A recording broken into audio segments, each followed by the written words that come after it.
Next topic is recurrence relation.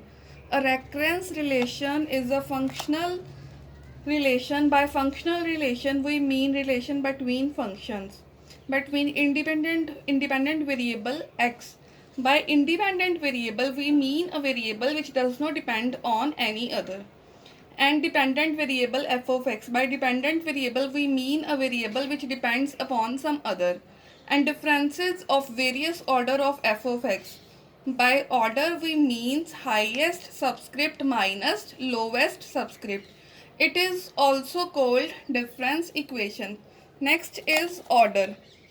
By order, we mean difference between highest subscript and lowest subscript.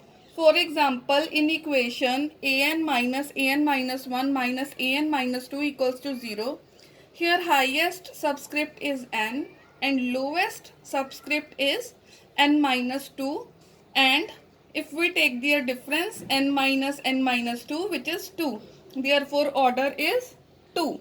Now next is degree. By degree, we mean in an equation power of highest term.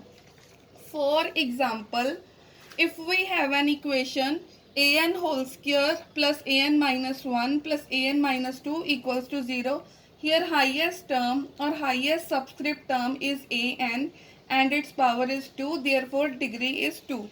Now we have some important results which we use in questions. First is, if degree of any equation is 1, then that equation is linear. Degree 1 refers to linear. Next is, if degree is not 1, then it is called or it refers to non-linear relation.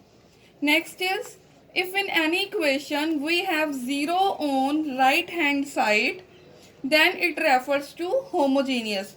Whenever we have 0 in any equation on right hand side, we called it as homogeneous. Next is, if characteristic roots of any equation are alpha and beta, then formula for its solution is Sn equals to a1 alpha raised to power n plus a2 beta raised to power n.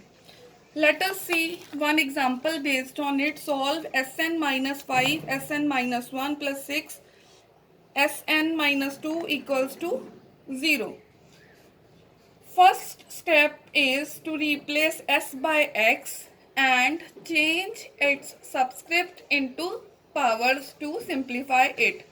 So given equation become x raised to power n minus 5, x raised to power n minus 1 plus 6, x raised to power n minus 2 equals to 0. Next step is to divide whole equation with lowest power term of x. Note one thing, when you have to divide, you have to leave constant term. Means you have to divide whole equation with only x raised to power n minus term, x raised to power n minus 2. When we divide whole equation with x raised to power n minus 2, we get x raised to power n over x raised to power n minus 2 minus 5 x raised to power n minus 1 over x raised to power n minus 2 plus 6 x raised to power n minus 2 over x raised to power n minus 2. You know, in case of division, if bases are same, powers get subtracted. It becomes x raised to power n minus plus 2 minus 5 x raised to power n minus 1 minus n plus 2 plus 6 x raised to power n minus 2 minus n plus 2. So we get x square minus 5x plus 6 equals to 0. We can split its middle term. We can write minus 5x as minus 2x minus 3x. From first two terms you will get x common, and from next two terms you will get minus 3 common, and the equation become x into x minus 2 minus 3 into x minus 3 equals to 0. Taking x minus 2 common, it becomes x minus 2 into x minus 3 equals to 0. So we get values of x as 2 and 3. Here, if this is alpha and this is beta, according to above formula, solution is a1 into 2 raised to power n plus a2 into 3 raised to power n.